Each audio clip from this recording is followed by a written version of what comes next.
Welcome to la Salette.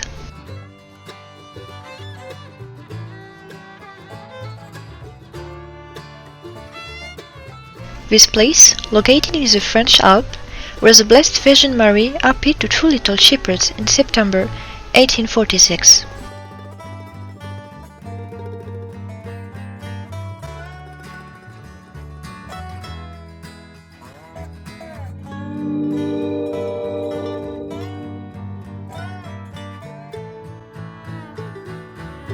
The climb after the village of Keefe is done by a winding road where each bend gives the opportunity to discover a magnificent landscape.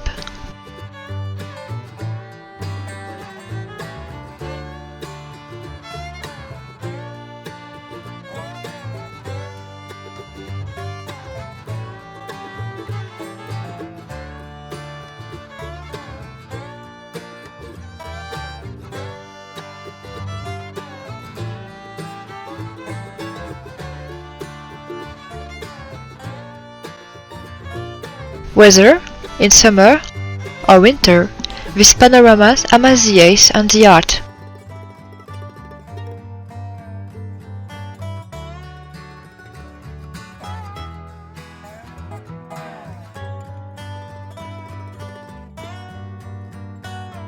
The roads end at the parking lot of the sanctuary.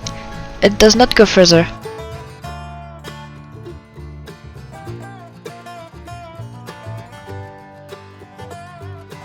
We arrived in this grand place chosen by Mary.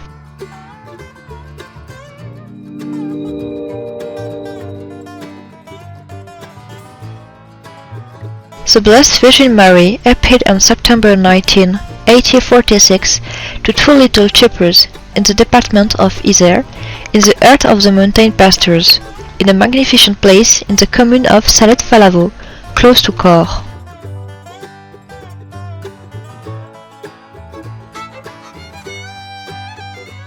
The shrine was built right next to the place of the apparition. We will return to the story of the apparition in a few minutes.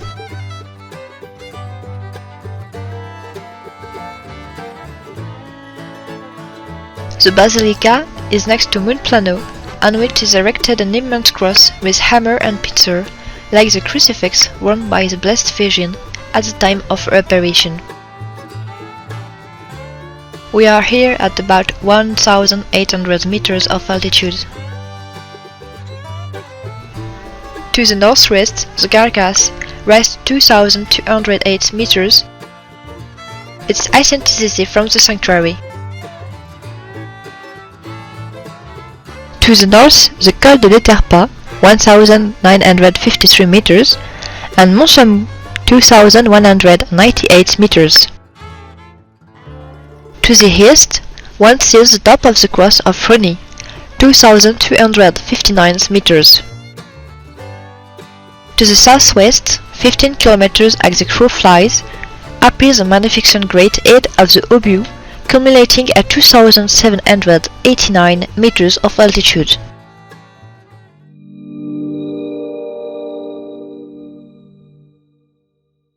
It was the Bishop of Grenoble, at the time Bishop Bruyard, who, after having been uninformed of the events, had a canonical inquiry opened.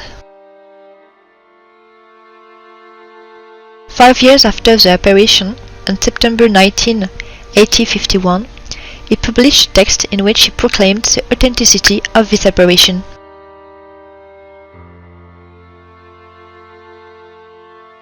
Even before the apparition was recognized, a small chapel was built towards the place of the apparition. Today it still exists. It has been moved and is in the cemetery of the Father. It houses a life-size statue of the Virgin.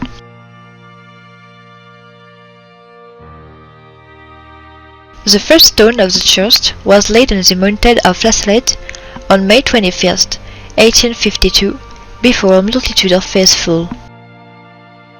In 1879, the Church of the Sanctuary is officially consecrated. It is also promoted to the rank of basilica. Prayer vigil in the basilica and torchlight retreats at the place of the apparition punctuate the pilgrimage.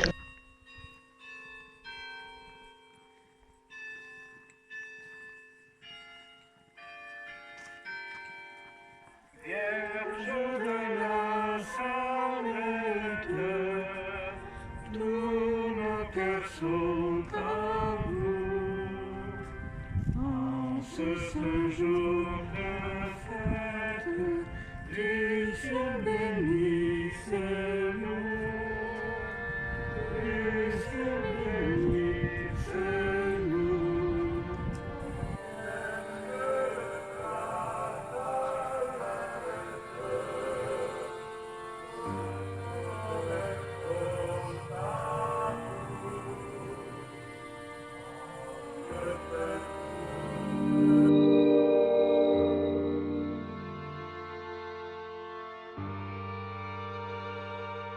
The Blessed Virgin Mary appeared on September 19, 1846, to two little shepherds, Mélanie Calva, 14 years old, and Maximin Giraud, 11 years old. Maximin was born at Caen on August 27, 1835. His mother died when he was only 18 months old. His older sister, Angélique, was only 8 years old. His father remarried some time later. Maximin was a lively child, mischievous, full of life, but of great ignorance, not because he lacked intelligence, but because he was incapable of remaining attentive. All he could think about was running around, hanging out with his dog Lulu, especially since his mother-in-law was hard on him. Mélanie, on the other hand, is the fourth of 10 siblings. She was born in Caen on November 7, 1831. His father is brave. He practiced several jobs, but the large family was poor, and Mélanie, around 10 years old, had to leave her parents to go from farm to farm, in the village around Caen, to guard the cow. She is a very shy girl, who has difficulty learning because she has no memory. On September 1846, Mélanie worked on a farm in Les Ablandins, a hamlet in the commune of La Salette. She is at the service of Jean-Baptiste Prat. On September 13, 1846, Pierre Selme, peasant in Les Ablandins and neighbor of Jean-Baptiste Prat, went to court to his friend Mr. Giraud, the father of Maximin. He asked him if he can take his little Maximin for a week to replace his shepherd who is sick. On September 14, Maximin left his native village for the first time to join the Selme family in Les Ablandins. During the first few days, the Selme family closely watched Maximin, lest he let the cow escape and go to the dangerous places. On September 18, Pierre Selme sees that Maximin keeps his small flock with the small shepherdess of the Prat, Mélanie. He is therefore reassured and leaves little Maximin free. The meeting between Maximin, restless, talkative, and Mélanie, who is very withdrawn, was not easy. They climb together towards the piano to guard their herds, and Maximin takes the opportunity to engage in conversation with Mélanie. The day passes, and then, finally, the children agree to come back together to the same place the next day to graze their cows.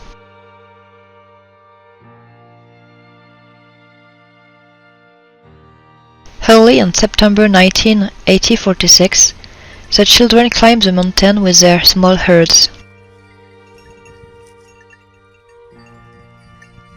Mélanie has 4 crows on guard, Maximin also, but he also has his goat and is always accompanied by his faithful dog Lulu. It's a beautiful sunny day. The children make the flock drink from the fountain of peace formed by the stream of the ravine of the Sesia. It is midday. The children hear the Angelus which resound in the mountain from the village church at the very bottom.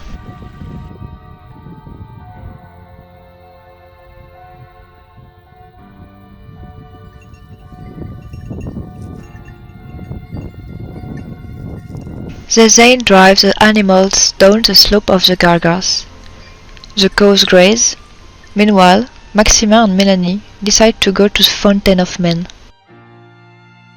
They have their meager meal there, bread and a pieces of cheese.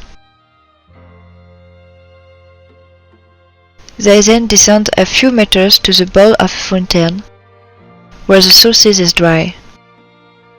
The kids sit here, drop off the stuff and take a little nap.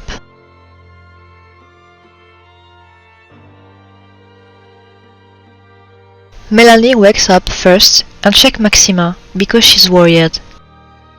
She doesn't see the cows anymore. She doesn't know where they are. The two of them hastily climb the opposite slope of the gargas and, turning around, see the entire slope of the gargas mountain pasture and realize their crew lying down and quietly chewing. Melanie comes down slowly and halfway down, she freezes herself, says there is fright. She drops her stick and calls Maxima.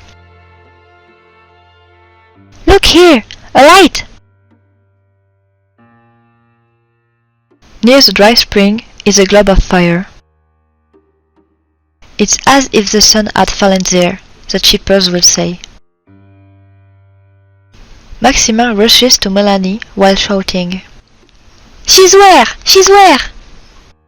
Melanie points to the light with her finger.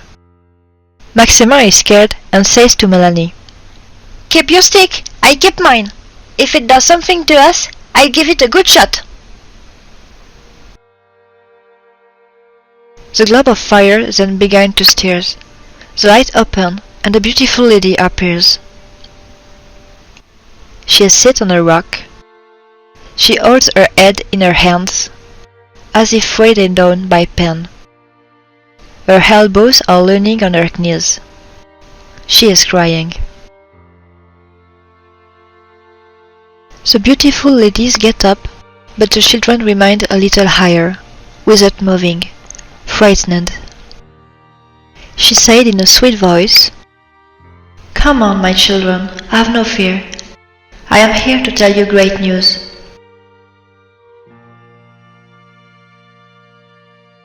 They come up to her, they look at her. She cries all the time.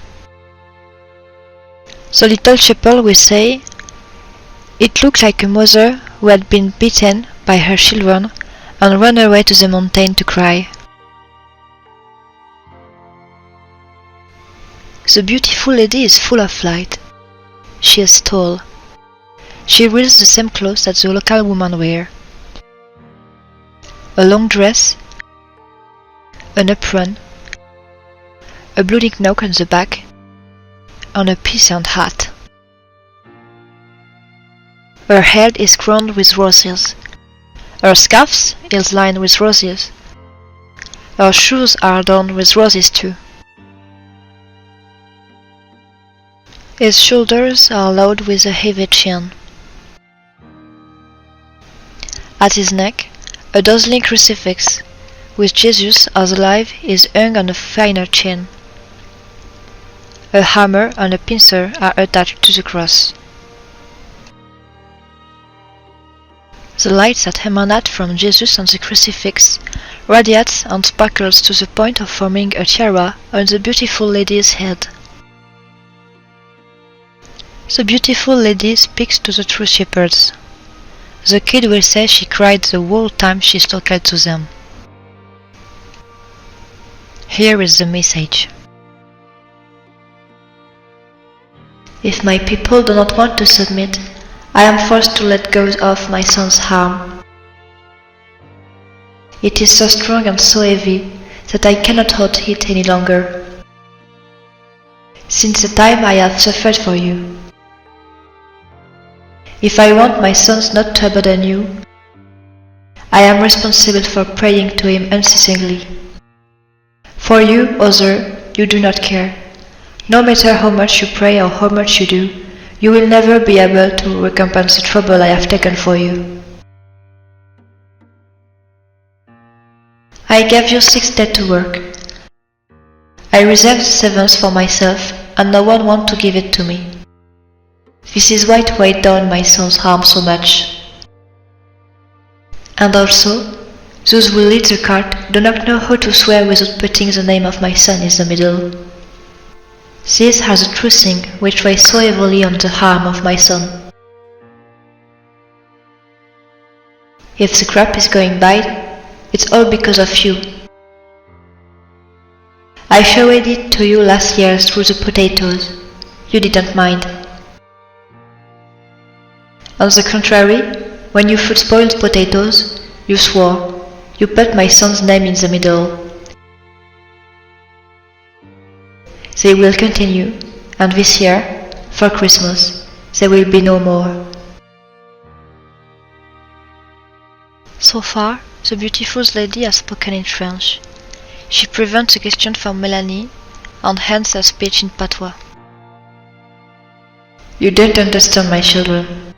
I will tell you otherwise. No, the beautiful lady continued in patois. If you have wit, you must not sow it. Whatever you sow, the beast will eat it, and whatever comes will turn to dust when it is beaten. There will come a great famine. Before famine comes, little children under 7 will take a tremor and die at the hands of the people holding them. The other will do penance by starvation. The nuts will become empty, the grapes will rot. At this moment, Melanie sees that the beautiful lady say a few words to Maximin, but she does not hear. Then, it is Maximin's turn to understand that she is saying a few words to Melanie, which she does not hear either. Then, she continues. If they are converted, the stone and rock will become heaps of wheat, and the potato will be sown by the land. Are you saying your prayer well, my children? Not very much, madame. Oh, my children, it must be done well. Evening and morning, will you say only one "Oh Father" and one "Hail," and when you can do better, say more. In summer, only a few older women go to Mass. The others work Sunday all summer, and in winter, when they don't know what to do, they only go to Mass to make fun of religion. In late, they go to the butcher's shop, like dogs. Have you not seen spoiled wheat, my children? No, madame. But you, Maximin, my child, you must have seen some hounds at the corner, with your father. The master of the field tell your father to come and see spoiled wheat. You went there. Your father took 2 or 3 ears of corn in the hands, crumpled them, and they are crumpled to dust.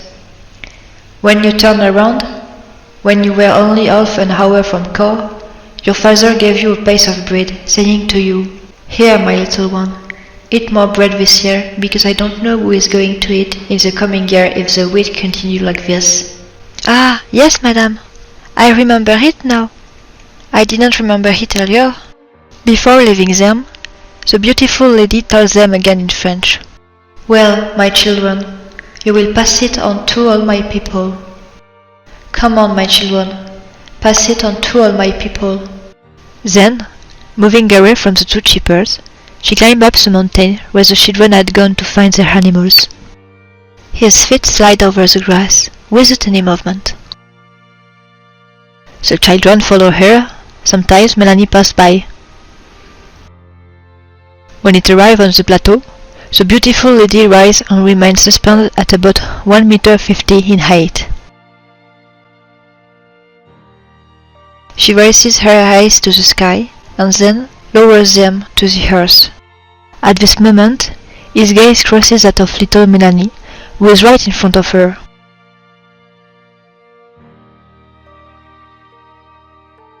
The children then have the impression that it dissipates. Each part of its body disappears, little by little, to leave only a beautiful light. Maximin, before she disappears, will try to catch the roses. In vain. On September 31, 1846, some inhabitants of the village of Salette went up into the mountain to the place of the apparition and found that the clear water gushed out at the very place where the beautiful lady was sitting, while the sources were constantly dry except during the snow melt. Since then, the sources has never stopped flowing.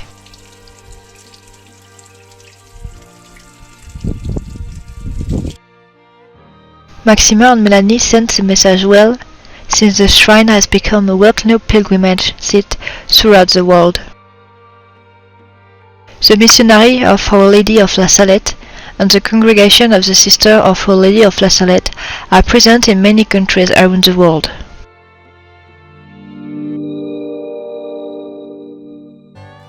Through some photos and videos, I introduce you to La Salette over time.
Mon âme exalte le Seigneur, exulte mon esprit en Dieu mon Sauveur. Vierge de la Salette, tous nos cœurs sont à vous. En ce saint jour de fête, du ciel bénissez-nous, nez penché sur son humble servante, désormais tous les âges me diront bienheureuse, Vierge de la Salette, tous nos cœurs sont à vous. Laissez-nous, ô mon urbaine Salette, dans son servitude, et que nous trouve kinderen, moeder, moeders, moeder, moeders. Le puissant fit pour moi des merveilles. Du ciel bénissez-nous, du ciel bénissez-nous. Ô moeder van Salette, ganz uns erwartet, segne-nous. Diront Maximin et Mélanie, les deux bergers de la Salette. Cette lumière venait du crucifix que la Vierge Marie portait sur sa poitrine par une chaîne suspendue à son cou. Tout vient de la croix, à la Salette comme ailleurs. Jésus lui-même l'avait annoncé. Dit ta mère s'adresse aujourd'hui encore à chacun et chacune de nous. Nous sommes tous les fils et les filles de Marie. Que ce crucifix qu'elle porte en son apparition soit notre lumière.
Ciel bénissez-nous,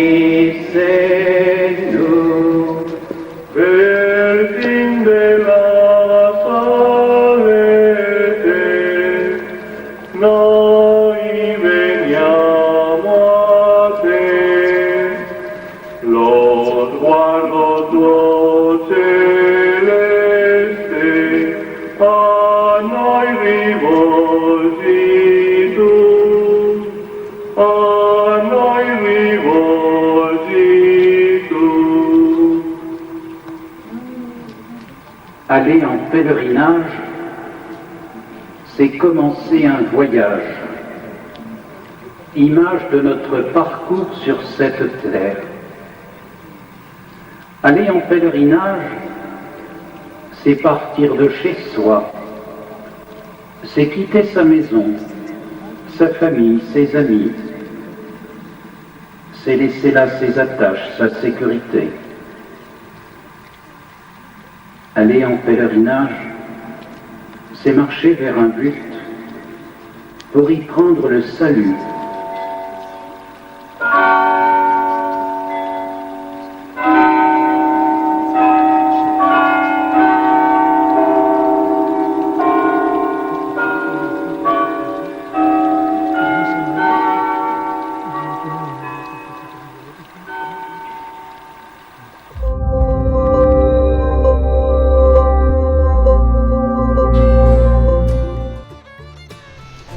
A little-known aspect of La Salette by many pilgrims is its runway of Our Lady of La Salette, opened by the pilot Henri Giraud and inaugurated in 1964.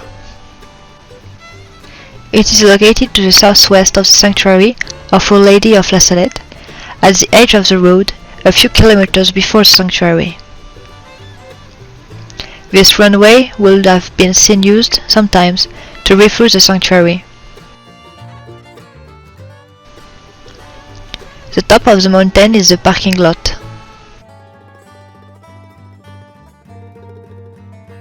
The runway is still in use, but the approach is particularly delicate and requires a lot of precision, especially because of the heavy turbulence and the vegetation that has grown a lot.